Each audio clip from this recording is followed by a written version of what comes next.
여러분 안녕하십니까? 반갑습니다. 아주 찬미도 우렁차시고 기도에 하나님의 능력이 함께 하시는 것 같습니다. 찬미에도 하나님의 은혜가 함께 하시는 그런 찬미를 하시는 것 같아서 이 자리에 있다는 것만으로도 재림 준비가 될 것 같습니다. 감사하고요. 저는 어릴 때부터 한 가지 꿈만 가지고 살아왔는데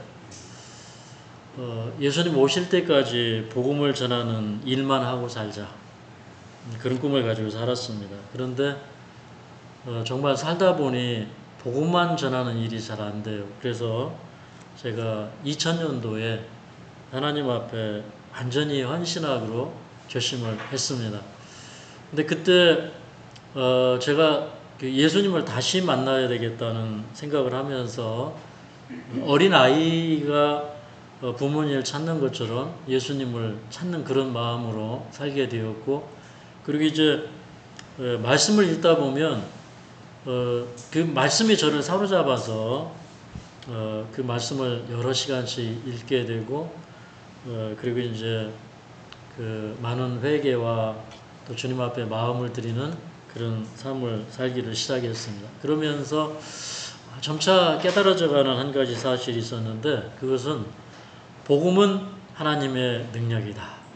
그 능력이 어떻게 느껴지냐면 나 같은 사람을 변화시키고 깨트리고 새롭게 하시는 걸 보니 복음은 능력이구나 하는 사실을 깨닫게 되었습니다.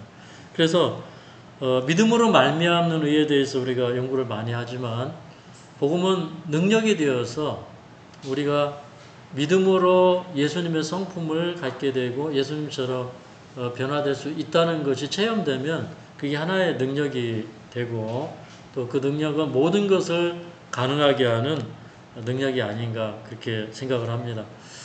제가 2000년도에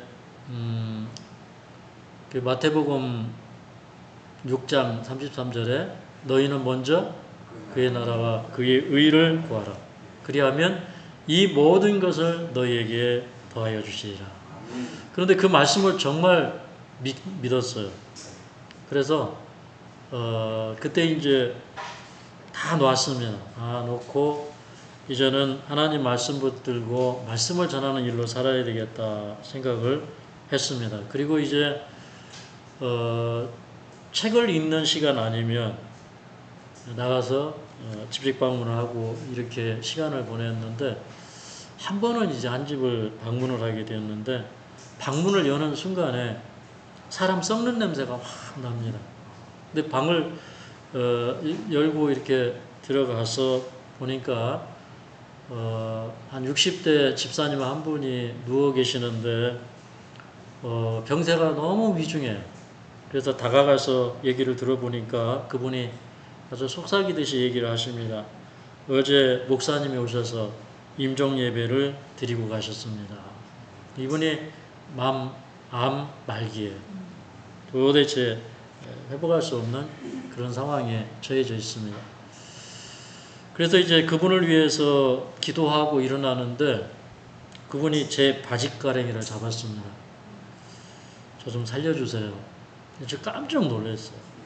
왜 그러냐면 저는 병자를 회복시켜본 경험이 없어요. 자신이 없었어요. 제가 그때 당황스럽게 내뱉은 말이 제가 다시 오겠습니다. 그리고 이제 집으로 돌아갔습니다. 이제 하루를 보내고 그 이튿날이 되었는데 오늘은 가봐야 될 것 같아요. 너무 위중한 분이고. 그래서 이제 방문을 하기 전에 서재에 들어가서 기도했어요.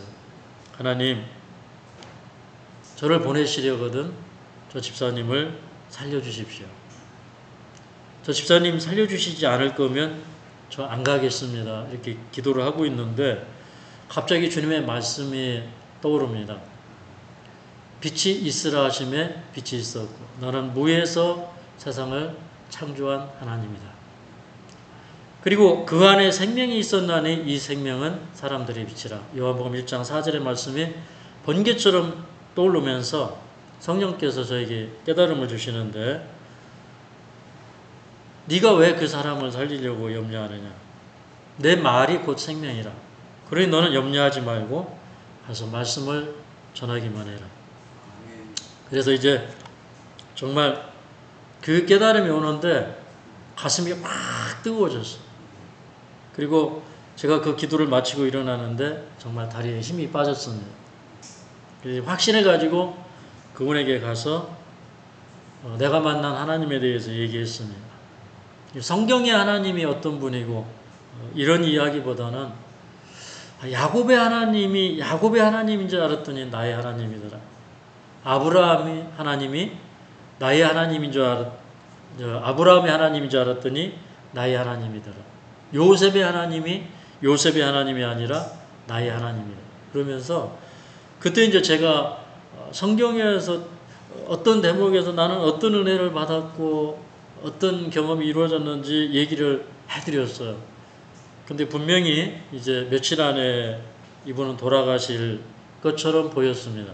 그래서 이제 임종 예배도 다 드렸고 밥도 못 먹고 몸무게는 한 30몇 킬로 되고 아주 이 심각한 그런 상황 가운데 놓여져 있는데 그 성경 공부가 일주일이 가고 2주일이 가고 한 달이 가고 2달이 갔어요. 네. 근데 참 놀라운 거는 그분이 2주 만에 일어나서 식사를 하셨어요. 그리고 2달이 되던 때에 그날은 오늘은 제가 불암산에 등산을 좀 하려고 합니다. 그랬더니 이 집사님 하시는 말씀이 저하고 같이 가요. 저 다 났습니다. 저 산에 갈 수 있습니다. 이래 2달 만에 등산을 했어요. 그런데 그 집에서 이제 그분하고 말씀을 연구할 때 정말 하나님이 살아계심을 많이 느꼈습니다. 그때 그 집사님 며느리 친구가 와서 가끔씩 이렇게 간호를 했어요. 그런데 그분에게 제가 사모님 이리 와보세요 하고 성경을 펴서 그분에게 성경을 가르쳐 드렸어요. 근데 이분이 놀랍게도 안식일에 교회에 자기 발로 오셨어요. 그래서 어떻게 교회 오셨어요? 그랬더니 사실은 저는 예수님 믿고 싶었고 교회 가고 싶었는데 아무도 교회 가자 예수님 믿어라 이런 얘기를 안 해주었대. 근데 제가 그 얘기를 해주셔서 고마워서 교회에 왔습니다. 그분이 자발적으로 나오셨어요. 그 해에 그분이 침례를 받으셨습니다. 그리고 정말 하나님의 능력이 아니면 해결할 수 없는 또 다른 한 문제가 있었는데 이 집사님이 암에 걸리면서 시어머니가 와서 그 집에 함께 거하시는 겁니다. 그런데 이 집사님이 정말 마음을 아픈 사연이 있어서 좀 자기 시어머니가 와 있으면 남편이 좀 이렇게 행동을 자중할까봐 시어머니를 모셔다 놨는데 참 애석하게 이 시어머니는 며느리를 기억을 못해요. 치매에 걸려서. 그래서 이 집사님이 어머니 저 누구예요? 분명히 어머니 저 누구예요? 이렇게 물어보는데 당신 누구요? 이렇게 반문을 하죠. 그런데 어느 날 이분에게 하나님의 말씀을 전해야겠다는 생각이 들어서 모조지에다가 하나님의 말씀을 써서 이걸 읽으라고 그랬어. 근데 그분하고 이제 그 말씀을 읽으라고 그러고 하나님에 대해서 소개하고 하는데 이분이 정신이 조금씩 돌아오는 겁니다. 밖에 나가면 집을 못 찾아왔는데 집을 찾아오시는 거예요. 그리고 얼마 뒤에 그분은 교회에 나와서 나는 예수님을 사랑합니다라고 고백을 하셨고 침례를 받으셨습니다. 그런데 참 놀라운 것은 그게 그분이 돌아가시기 2달 전이었어요. 이분은 그 생애 마지막에 진리를 깨달은 거예요. 제가 그분에게 안식일이 왜 성경적인 진리인지 설명을 해드렸는데 그분이 말씀을 듣다 갑자기 무릎을 탁 치시면서 이렇게 명백하게 가르쳐 주니까 내가 알지 그래요. 그 누가 가르쳐 주신 겁니까? 네, 성령께서 깨우쳐 주신 겁니다. 이제 그게 제가 치유 사역을 하게 된 동기가 되었습니다. 그 해에 정말 기적 같은 기도에 응답을 받게 되었고 또 그 해에 또 여러분이 예수님을 영접하게 되었습니다. 저는 그때 제가 평생에 무슨 일을 하며 주님을 섬겨야 됩니까? 저에게 선교사를 하라고 하면 전 선교사 하겠습니다. 저에게 복음을 전하는 일을 하라고 하면 저는 그 일을 하겠습니다. 이렇게 이제 기도하고 있을 때 1년 동안 하나님께서는 제가 할 일을 주지 않으셨어요. 그런데 그 1년 동안 제가 이제 그 삼육대학 신학대학원을 졸업하고 공부하는 기간 동안에 못 본 예언의 신이 많이 있더라고요. 그래서 그 예언의 신을 다 읽었습니다. 제가 번역되어 있는 건 다 읽었습니다. 그리고 이제 그 읽으면서 기도하고 할 때 하나님께서 점점 이런 음성을 주셨습니다. 너 이제 조금 있으면 많이 바빠질 거니까 지금 충분히 말씀 있고 기도하는 시간을 가져라. 그렇게 말씀하시는 것 같았어요. 그리고 나서 이제 하나님께서 저를 이 환자들과 평생을 사는 요양원 사업에 부르셔서 힐링센터를 25년 동안 운영을 하게 되었습니다. 근데 이제 그때 제가 강한 확신을 가지고 있었는데 하나님의 말씀을 전하니까 사는 거예요. 그리고 어떤 사람을 봐도 이 사람이 하나님을 정말 믿으면 하나님께서 이 사람을 고쳐주실 텐데 이런 확신이 있으니까 저는 이제 제가 오랫동안 그 환자들을 위한 사역을 하면서 하나님 말씀을 전하는 일을 중심으로 해서 해왔습니다. 그런데 이렇게 시간이 오래 흐르면서 이제 천연치유에 눈을 뜨고 그리고 하나님의 말씀을 잘 순종하는 영적인 법칙도 잘 지켜야 되지만 자연의 법칙도 잘 순종해야 된다. 우리 인체에 그 생체 리듬이 있거든요. 그래서 이 생체 리듬을 잘 알고 실천해야 된다는 사실을 깨닫게 되었습니다. 그래서 이제 제 강의는 굉장히 확신이 있어요. 왜 확신이 있습니까? 저는 하나님의 말씀을 전해도 그 말씀을 듣는 사람은 변화되는 경험을 하고 그 다음에 자연적으로 하나님께서 주신 음식을 사모하게 되고 그렇게 변화되는 것을 보았습니다. 그런데 오랫동안 환자분들하고 상담하면서 그분들의 이 식단을 짜드리고 라이프 스타일 설계를 해드리고 이런 일을 하면서 거의 백전백승이에요. 아주 말기가 아니면 거의 회복이 가능합니다.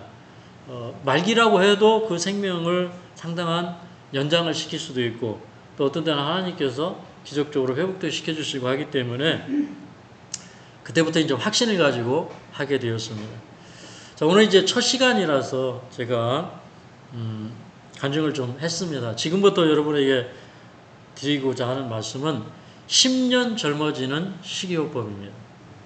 제가 다음 시간에 실제로 그렇게 젊어지는 분들의 사진도 보여드리겠습니다. 그런데 이제 암을 고치려 오시는 분들이 되게 많았어요. 그런데 그분들과 더불어서 한 달, 두 달 살다 보면 얼굴이 확 젊어져요. 네, 정말 젊어져요. 우리 매제를 지금 한 두 달 만에 보나?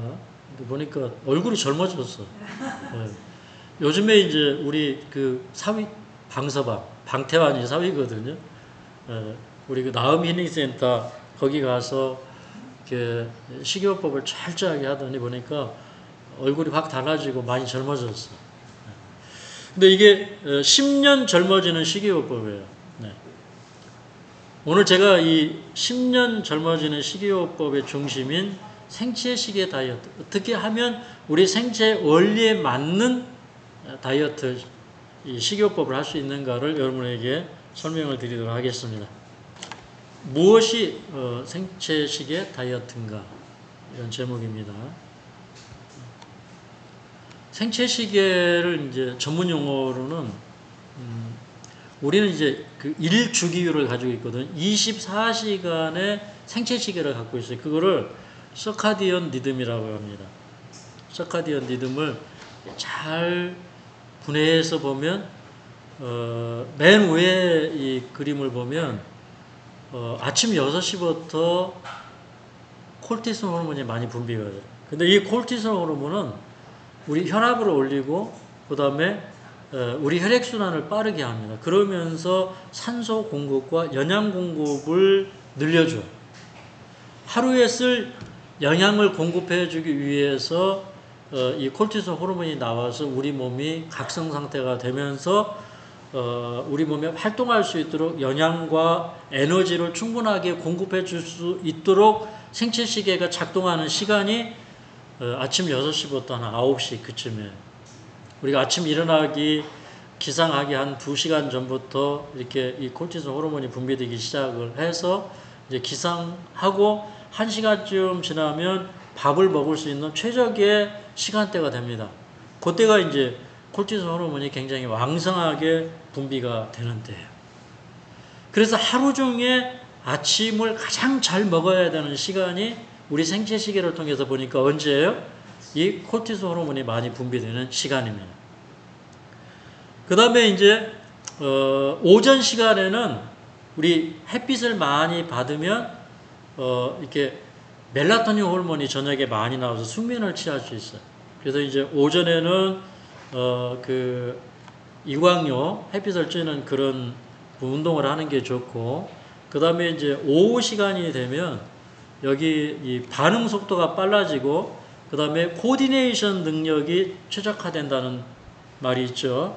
오후 시간에 보면. 그러니까 어떤 균형 감각, 또 그 다음에 어떤 운동신경, 또 이 운동에 대한 어떤 그런 반응, 이런 것들이 가장 잘 많이 일어나는 시간이 오후 시간이에요. 오후 한 5시, 6시까지 그 시간대는 이제 우리가 오후에 이렇게 활발하게 움직이고 일을 하고 운동을 하고 이런 시간으로 보내면 좋습니다. 그 다음에 이제 저녁 한 6시가 가까이 되면 이렇게 체온이 올라가요. 체온이 올라가고, 그 다음에 한 6시부터 9시까지는 혈압도 막 올라가요. 그러면 이제 우리 몸이 하루 종일 활동하고 운동을 하고, 그 다음에 몸에 피로도가 쌓여요. 스트레스도 쌓여요. 이제 몸이 과열 상태가 됩니다. 온도도 올라가고 체온도 올라가고 그 다음에 혈압도 올라가고. 그러면 이게 계속 사람이 이렇게 긴장 상태에 있으면 사람이 저녁에 회복이 안 돼요. 그러니까 이완을 시켜줘야 돼요. 그래서 저녁에 이완을 시키려면요, 이게 두 번째 식사를 일찍 해야 돼요. 네. 그 저녁에 늦게 운동을 하거나 저녁 늦게 식사를 하면 콜티솔 호르몬이 왕성하게 분비가 되면서 몸이 각성 상태로 되니까 이게 이완이 안 돼요. 그러니까 각성 상태가 되면 멜라토닌 호르몬이 안 되고 잠을 잘 수가 없어요. 그래서 저녁에는 이완이 될 수 있도록 이렇게 식사를 하면 안 돼요. 저녁 늦게 운동을 하면 안 되고, 운동할 시간이 없으니까 저녁 먹고 나가서 뭐 가볍게 이렇게 산책 정도 하는 정도는 괜찮지만, 사실은 운동은 저녁 먹기 전에 하는 게 가장 이상적입니다. 그래야지 또 이렇게 공복 상태를 유지하고 해야 멜라토닌 호르몬도 많이 만들어지고 저녁에 성장 호르몬도 많이 나와요. 그래서 저녁에 충분한 수면을 취할 수가 있어요. 이제 이 생체 시계가 계속 나오기 때문에 제가 이제 다른 그림을 좀 하나 보여드리면, 요 24시간의 생체 시계 가운데 두 가지 포인트를 먼저 정리를 해드리면, 이미 말씀드린 것처럼 이제 아침 6시 이후에 콜티솔 호르몬이 많이 나오니까 식사는 언제 하는 게 좋다? 식사는 6시 이후로 콜티솔 호르몬이 나오면 이제 한 7시에서 9시 그 사이에 식사를 하는 게 좋아요.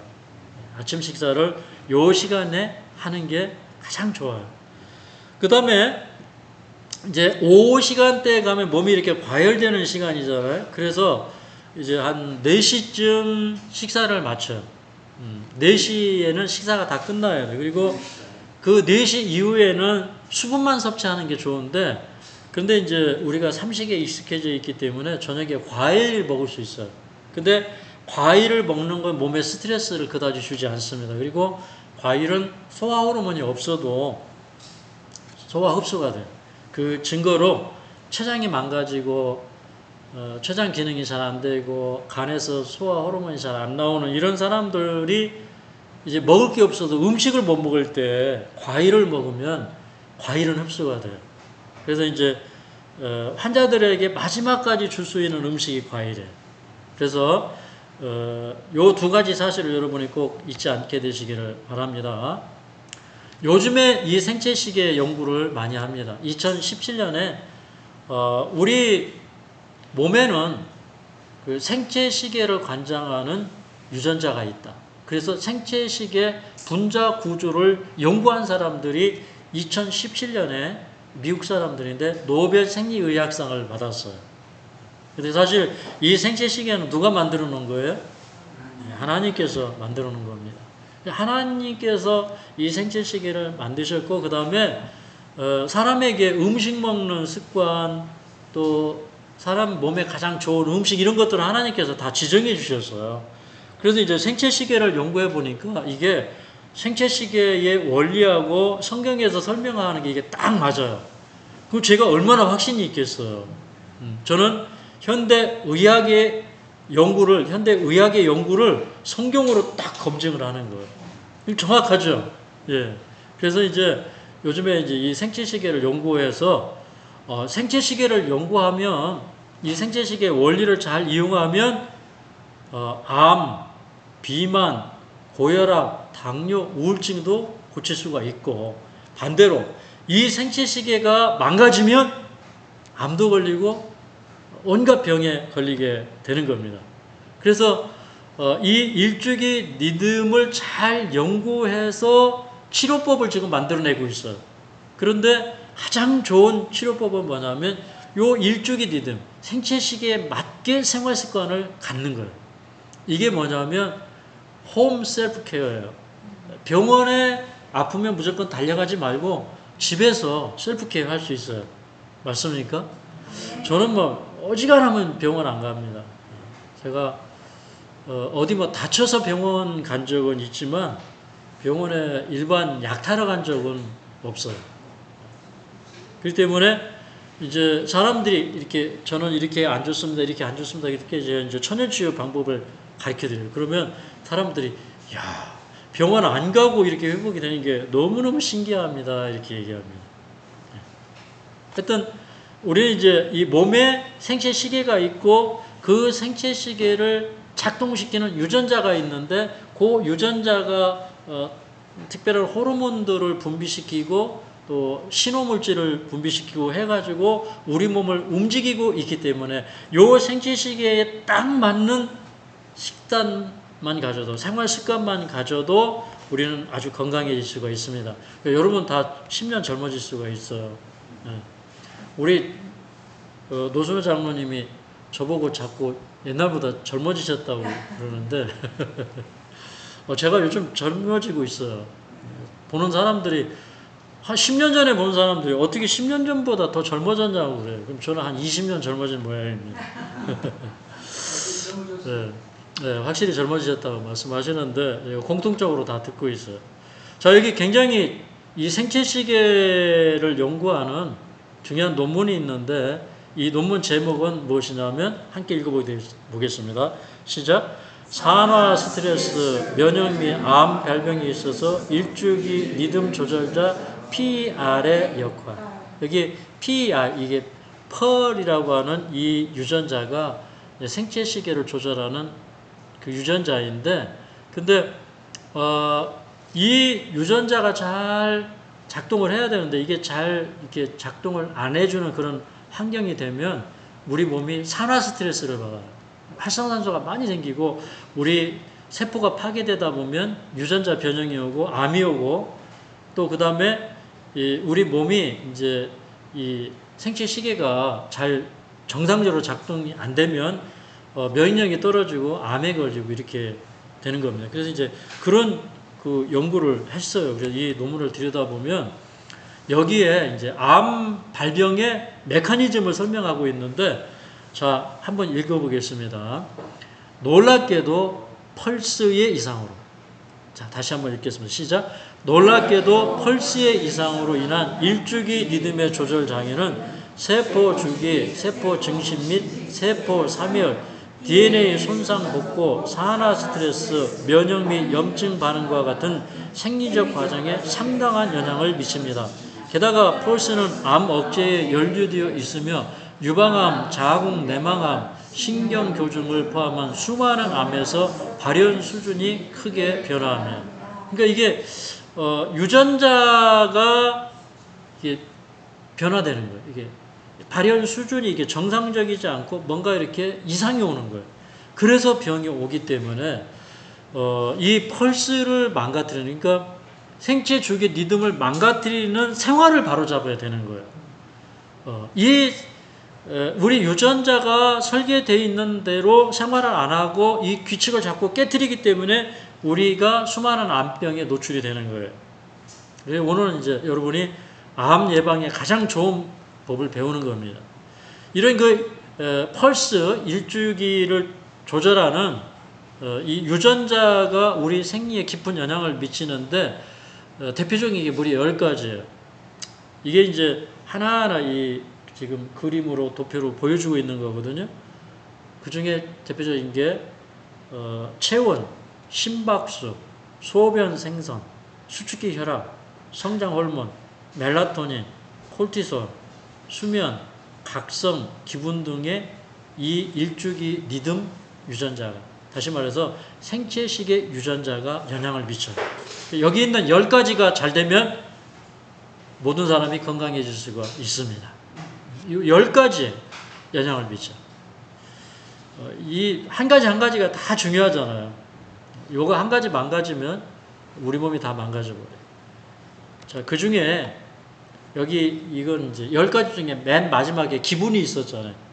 무드라고 하는 이 기분이 있는데 이게 왼쪽에 있는 거는 정상적인 거고 오른쪽에 있는 건 비정상적인 거.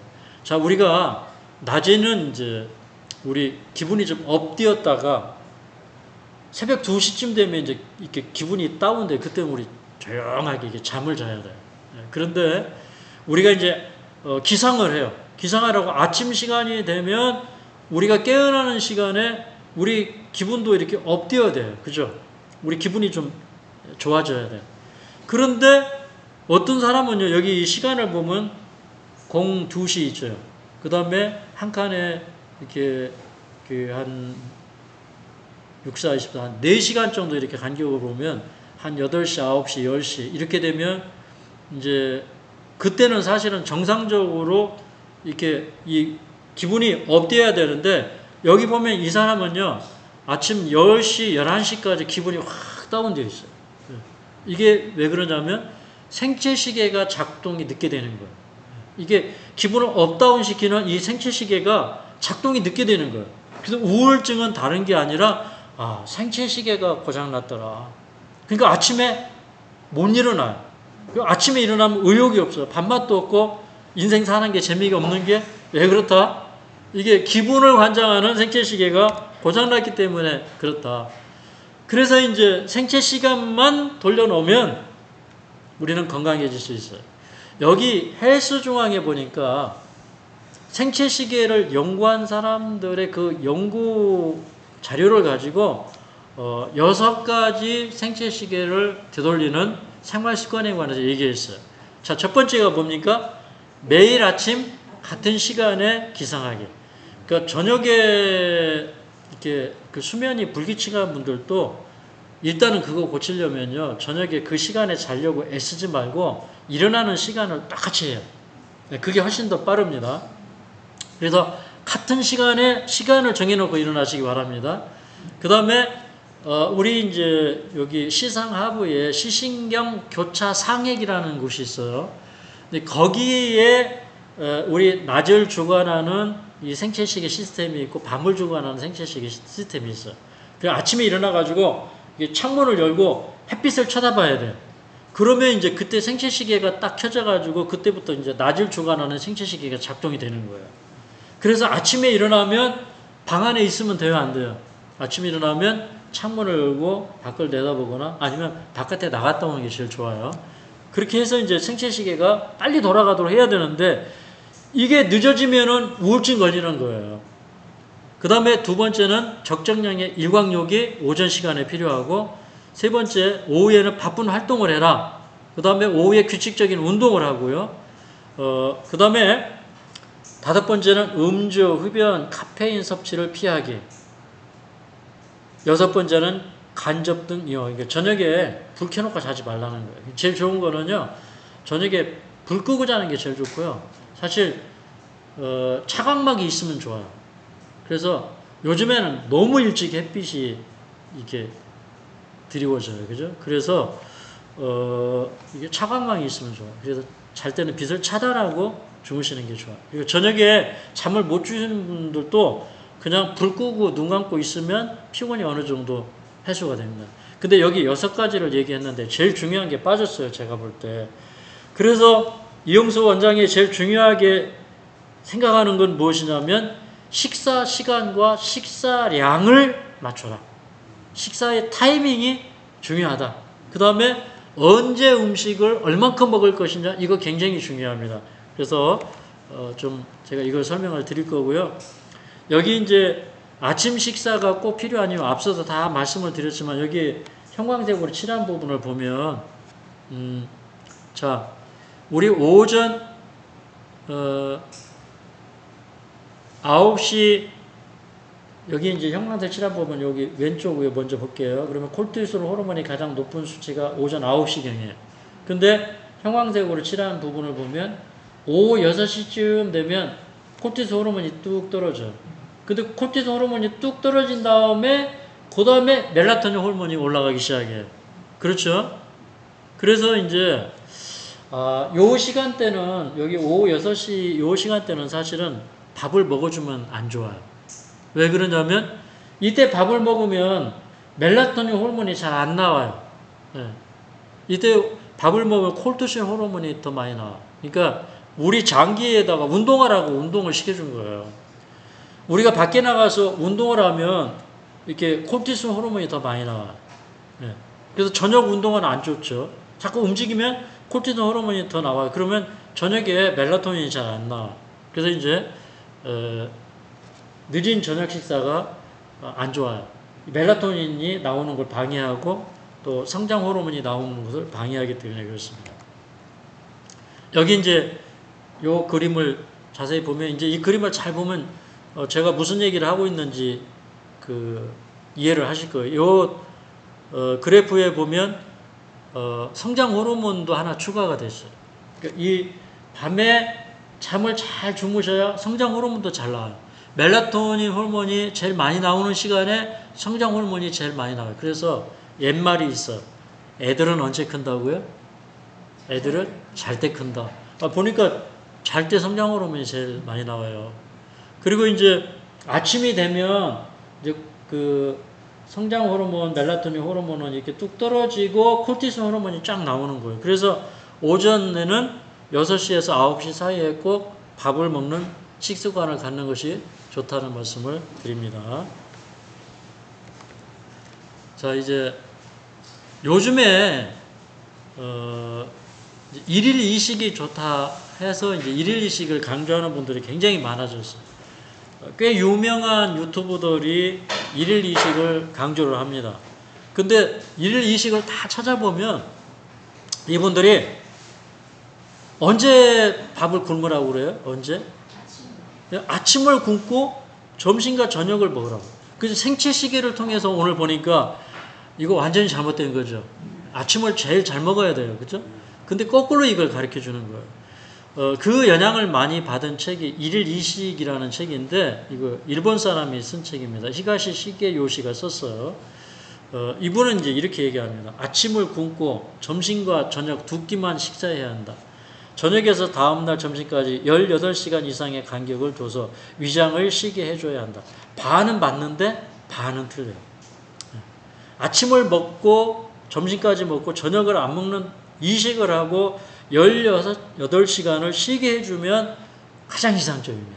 근데 이게 지금 이 책이 잘못 전파를 했어요. 그래서 이걸 따라하는 분들이 굉장히 많은데, 그래서 제가 이제 이 식이요법을 짜줄 때 저는 이렇게 짜드립니다. 자, 이렇게 하면 16시간 이상의 공복을 가질 수가 있는데, 자, 아침 식사를 대부분 몇 시에 하는 게 좋아요? 7, 8시에 하는 게 좋아요. 그 다음에 점심 식사를 언제 하는 게 좋아요? 원래 점심 식사는 뭐 한 2, 3시, 뭐 3시 요때 하는 게 좋은데 이제 직장 생활 하시고 어쩔 수 없이 12시에 식사를 하시는 분들은 아침 식사를 일찍 해야 돼요. 왜 그러냐면 식사와 식사 사이는 한 5, 6시간의 공복 시간을 갖는 게 좋아요. 4시간은 아주 미니멈이고 사실 4시간 소화시키기 좀 벅차요. 5시간, 6시간 이제 공부 시간을 갖는 게 좋아요. 그러다 보면 아침 뭐 7, 8시에 먹으면 점심 식사는 오후 2, 3시에 먹게 되는데 이렇게 되면 이제 공부 시간이 굉장히 길어지죠.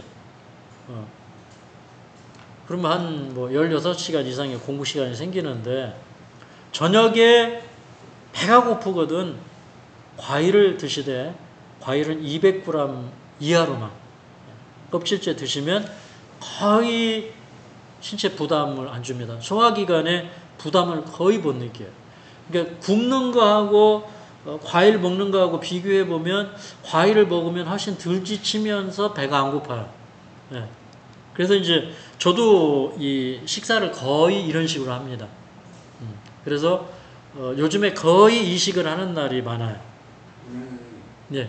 그러면 7시, 8시 아침 먹고 네. 점심은 2시, 3시 그 사이 먹고 네. 저녁은 이제 과일만 먹으라고 말이죠. 예, 예. 예, 그렇습니다. 예, 정리를 잘 해주셨습니다. 우리 장로님이. 자, 그 다음에 왜 12시간의 공복 상태가 필요한가? 우리는 이제 식사를 하고 식사를 한 다음에 8시간이 지나야 해독 스위치가 켜져요. 그러니까 식사하고 8시간 지나야 그때부터 해독을 하는 거예요. 그 저녁을 먹고 나면 어떤 현상이 생길까요? 밤새도록 소화시키고요. 이제 8시간이 지나서 해독을 좀 시키려고 하면은 그냥 자리에서 일어나요. 해독할 시간이 없어요. 그리고 이제 8시간이 지나야 해독 스위치가 켜지고 적어도 4시간 동안은 해독을 해야 돼요. 그럼 다 합쳐서 몇 시간이 필요한 거예요? 예, 12시간이 필요해요. 그리고 이 클린이라는 책을 보니까 요 사실을 아주 포인트를 잘 잡아놓고 설명을 해요. 제가 이런 두꺼운 책 하나 읽고 이런 부분 하나 건지는 거예요. 저도 책을 많이 읽으면서. 그래서 저는 이제 책을 많이 읽으면서 연구한 것들을 핵심만 여러분에게 말씀을 드리는 거예요. 그래서 이게 공복 상태가 이렇게 중요하고요. 그 다음에 이 그래프는 어떻게 보면 좀 복잡해 보이지만 잘 보면 다 이해할 수 있는 거예요. 자, 이제 우리는요 여기 맨 왼쪽에 보면 rate of glucose used라고 이렇게 이제 쓰여졌는데 이게 뭐냐면 글루코스 그러니까 당의 사용률을 얘기하는 건데 우리 몸엔요 1시간에 40g 이상의 당이 흡수가 안 돼요. 음식을 먹으면 바로 음식 먹고 나면 1시간에 한 40g 당을 흡수할 수 있어요. 근데 그게 4시간쯤 되면 여기 남색 그래프가 4시간쯤 되니까 이렇게 뚝 떨어졌어요. 이게 밥 먹고 나서 당분이 흡수되는 거는 4시간, 5시간 지나면 바닥으로 내려와요. 그러면 우리 혈액에 당분이 계속 있어야 되잖아요. 그죠? 혈당치가 한 80, 90 뭐 이 정도, 100 이렇게 유지가 돼야 되잖아요. 그러면 이제 당이 필요하기 때문에 간에 저장되어 있던 당분이 분해되어서 사용이 되는데 그 양이 얼마 안 돼요. 그래서 여기 한 6시간쯤 되면 여기 보라색 그래프가 있죠. 약간 올라갔다가 다시 내려앉죠. 근데 사실 이제 한 12시간 이렇게 지나면 밥 먹은 당도 떨어졌지. 간에 저장되어 있던 당도 거의 떨어져 가지. 그래서 12시간이 지나면 당신생이라고 그러는데 이 당신생이 굉장히 중요해요. 12시간이 지나면 우리 몸에 저장되어 있던 지방질이나 단백질을 가져다가 분해해서 혈액에 당을 공급해 주기 시작합니다. 그래서 이제 공복에도 어느 정도의 이 혈당이 유지가 되는 거예요. 그런데 이제 요 12시간이 지나야 우리 몸에 있는 노폐물도 치워지는 거예요. 여러분 먹을 게 많으면 냉장고 구석구석 다 뒤지지 않아요. 그죠? 그냥 잘 보이는 거 갖다 먹어요. 근데 나중에 먹을 게 없으면요, 저 밑에 것까지 다 뒤져가지고 꺼내서 먹어요. 우리 몸도 똑같아요. 그러니까 공복 상태가 되면 우리 몸에 남아있는 어디 쌓아놨던 노폐물을 다 갖다가 이게 사용을 하는 거예요. 뭐 림프 막 이런 데도 많이 쌓여 있고 근육 뭐 어떤 기관에 막 쌓여 있는 걸 그런 지방질 갖다가 다 쓰고 단백질 갖다가 쓰고 해서 이제 분해를 시키기 시작하는 거예요. 그래서 이제 12시간이 지나야 우리 몸은요, 12시간까지는 그래도 우리 몸에서 탄수화물 분해가 많이 되는데 12시간이 지나면 대부분이 지방이 분해되기 시작해요. 그래서 살이 많은 분들은 살 빠지려면 어떻게 해야 돼요? 공복 시간을 늘려야 해요. 공복 시간 늘리면 살도 빠지는데요. 당뇨, 고혈압 다 치료가 됩니다. 다 자연 치료가 돼요. 그래서 식사를 하는데 어떻게 하냐? 아침 잘 먹고 점심 조금 늦게 한 2-3시경에 먹고 세 번째 식사는 과일만 먹고 이러면 살이 빠져. 그리고 살도 건강하게 쪄요. 그리고 이제 한 10년씩 막 젊어져. 정말 젊어져요. 아까 사진이 살짝 나왔다가 제가 들어갔는데 다음 시간에 보여드릴게요. 자, 유전자를 건강하게 하는 방법. 그러니까 여기 펄스 유전자를 건강하게 하는 방법인데 이 펄스가 뭐라고 그랬어요? 무슨 유전자? 생체식의 유전자. 우리 일주기율, 하루 동안의 리듬을 조절하는 유전자예요. 자, 첫 번째는 1일 이식이 좋다, 삼식이 좋다. 이식이 좋다. 그 다음에 오후 4시에는 공복을 유지하는 것이 최선이다. 그래야 우리 몸에 있는 지방이 연소가 된다. 그리고 해독 스위치가 켜져요. 해독이 되는 사람은 건강해요. 근데 우리 이제 몸속에 이 효소가 있는데 요걸 토탈 이 효소를 우리가 이제 잠재 효소라고 그러면 요 잠재 효소가 소화시키는 데 다 사용이 되면 해독시키는 데 사용될 효소가 없어요. 효소가 부족해요. 그러면 아무 일도 안 되는 거예요. 해독을 할 수가 없어요. 두 번째, 일주일에 하루 정도는 과일식을 하는 게 최고 좋습니다. 그러니까 이식을 해도 고혈압이 잘 안 떨어지고 당뇨가 잘 개선 안 되는 분들, 살이 잘 안 빠지는 분들 일주일에 하루 과일식을 하면은 그때부터는 웬만하면 변화가 오기 시작합니다. 그 다음에 3번은 미토파지를 일으키는 생활화. 이 미토파지는 세포 안에 우리 기관들이 있어요. 무슨 뭐 리소존 같은 기관도 있고 미토콘드리아도 있고 그 다음에 세포 안에 침입한 뭐 병균 같은 것도 있고 노폐물도 있어요. 근데 공복이 되면 쓸데없는 거 다 갖다 분해해서 써버려요. 그 다음에 뭐 고장난 기관은 셀프 치료를 합니다. 그래서 이제 그걸 미토파지라고 그래요. 공복에 미토파지가 가장 잘 일어난다. 그게 이제 좋은 거. 그 다음에 잠을 잘 자셔야 됩니다. 네 번째, 우리 펄스 유전자를 건강하게 하려면 밤 10시부터 새벽 6시까지는 공복 상태의 수면을 유지하라. 다섯 번째는 저녁을 굶어서 해독 대사를 증진시켜라. 요 5가지 여러분이 꼭 기억하시기 바랍니다. 그 다음에 이 연구는 굉장히 중요한 연구인데 제가 당뇨 강의할 때 꼭 쓰는 연구입니다. 이 논문은 2015년 7월에 당뇨 관리 학회지에 게재된 논문인데 재밌는 실험을 했습니다. 자, 이게 당뇨에 걸려 있는 분들에게 아침을 먹었을 때, 아침을 안 먹었을 때 당뇨의 변화가 어떻게 오는가를 실험을 해봤어요. 여러분, 이렇게 상식적으로 생각하면 아침 먹고 점심 먹고 이러면 어떻게 해야 돼요? 당이 더 올라가야 되죠. 근데 아침 굶고 점심 먹고 저녁 먹고 이제 이런 시스템으로 이제 해보는 거예요. 했더니 참 재밌는 게 밝혀졌는데 여기 왼쪽에 보면 아침 식사를 거른 다음에 점심에 가서 혈당을 체크해 보니까 268이 나왔어요. 저녁에 가서는 298이 나왔어. 상당히 높게 나왔어요. 근데 아침 식사를 한 다음에 점심에 가서 혈당 체크를 해봤더니 268 나오던 게 192로 뚝 떨어진 거예요. 298 나오던 게 저녁에는 215로 뚝 떨어진 거예요. 야, 이거 대박이에요. 그죠? 예, 굉장히 중요한 연구예요. 왜 그런가 봤더니 우리 이 췌장에서 인슐린을 만들어내야 되잖아. 근데 아침을 안 먹었더니 췌장에서 인슐린을 잘 안 만들어, 얘가. 예. 얘가 일을 안 하려고 그래. 근데 아침을 먹었더니 췌장에서 일을 해가지고 인슐린을 생산을 해요. 예. 얘가, 이 논문에서는 얘가 인슐린을 생산하는 거를 얘가 잊어버렸어요. 그런 가설.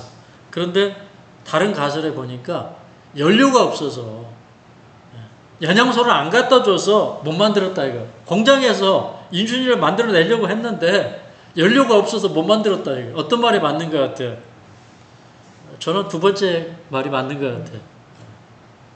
그래서 이게 아침을 잘 먹는 게 굉장히 중요하다. 요즘 사람들이 아침을 걸러서 이런 그 상고병 이런 게 걸리는 거예요. 자, 이제 성서적으로 제가 설명을 잠깐 간단하게 드릴게요. 이 식의 근거는 뭐냐면, 여러분 하나님께서 만나를 주실 때 하루에 3번 주셨어요? 2번 주셨어요? 한 번. 네? 한 번. 아니면 한 번 주셨어요? 한 번 주셨죠. 한 번 주셨어요. 제가 트릭에 여러분 넘어간 거예요. 근데 출애굽기 16장에 보니까 여기 이제 아침에는 만나를 주시고 그 다음에 고기를 달라고 우니까 저녁에는 고기를 주었어요. 그죠? 그러면은 식사를 하루에 몇 번 줬어요? 2번 줬어요. 그죠? 그러면 여기 저녁을 줬는데, 그러니까 이스라엘 백성들은 아침에 만나를 거두기는 했지만 아침에도 먹고 저녁에도 만나를 먹은 거예요. 근데 요 저녁을 잘 볼 필요가 있는 거예요. 왜 이게 말 그대로 우리가 생각하는 그 저녁이면 뭔가 생체시계와 안 맞아요. 근데 여러분 6월절 양을 잡을 때도 해질녘에 먹으라고 그랬는데 원어를 보니까 옛날에 신기원 목사님 그 설교하는 데 보면 원어로는 이게 해질녘이 between two evening 이렇게 되어 있다는 거예요. 두 저녁 사이에 먹으라. 그러면 유대인들에게는 저녁이 2개가 있어. 오후가 시작되는 저녁. 저녁에 이제 그 어둠이 내린 그 저녁이 있잖아요. 그 저녁, 2번째 저녁. 해가 떨어져서 시작되는 저녁이 있어.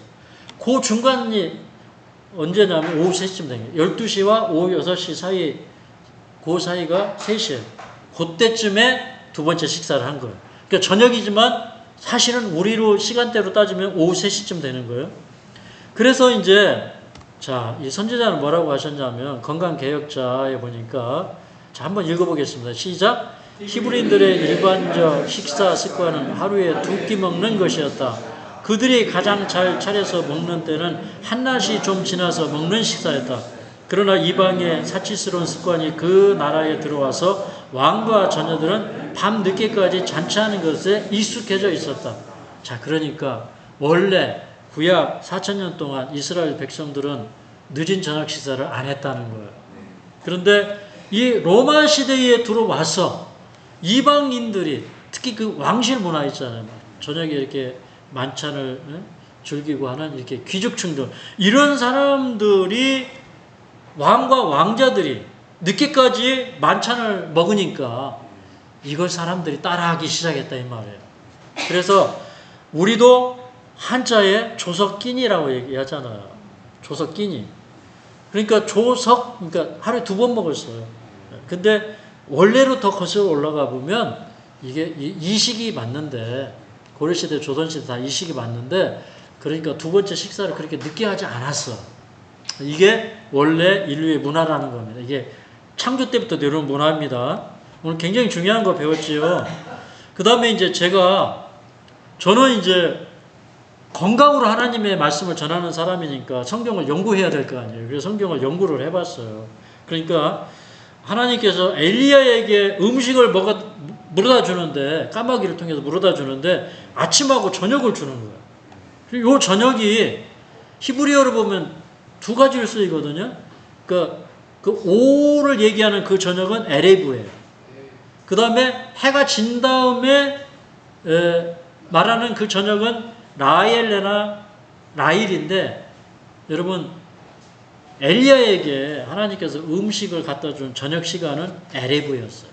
그러니까 이때도 오후야. 이게 오후 3시쯤이라고 우리가 추측을 할 수가 있어요. 너무 명확합니까? 예, 너무 명확하죠. 그래서 저는 이제 이걸 보면서 야, 참 하나님은 우리를 확실히 지으신 분이고 하나님께서 가장 잘 하신다. 그러니까 우리는 성경의 식생활을 실천을 하면 이게 생체식의 리듬에 딱 맞는 생활을 하는 겁니다. 이제 이 부분은 제가 계속 설명을 했으니까 여러분에게 다시 설명을 안 드릴게요. 지방대사 스위치를 켜는 방법. 어떻게 해야 지방대사가 켜지는지 제가 드린 말씀을 잘 생각해 보시기 바랍니다. 자, 이 부분도 이제 배고프면 배고프다고 느껴야 되는데 이렇게 과시간을 습관이 있으면 배고프다는 걸 못 느껴요. 이게 우리 시상하부에서 렙틴 저항성이 생겨가지고 이게 배고픈 걸 못 느껴요. 그런 말을 지금 설명하려고 하고요. 그 다음에 이제 또 하나는 제가 육식에 대해서는 또 설명을 따로 드리겠습니다. 하나님께서는 이스라엘 백성들에게 육식을 주시기를 원치 않으셨다. 하도 졸르니까 하나님께서 뭐라고 하셨냐면 이렇게 얘기하셨어요. 하루나 이틀이나 닷새나 열흘이나 20일만 먹을 뿐 아니라 코에서 넘쳐서 싫어지기까지 1개월간을 먹게 하리라. 이걸 보니까 뭐 이런 말이 생각이 나요.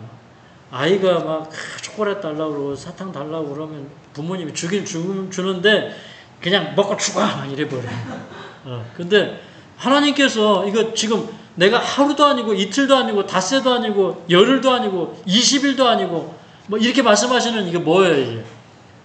주기 좋다는 표현이에요? 주기 싫다는 표현이에요? 하나님께서 주기 싫은데 달라니까 억지로 주셨어요. 근데 같은 장 민수기 11장에는요 굉장히 놀라운 말씀을 소개하는데 장로 70인을 다시 불러오라고 얘기합니다.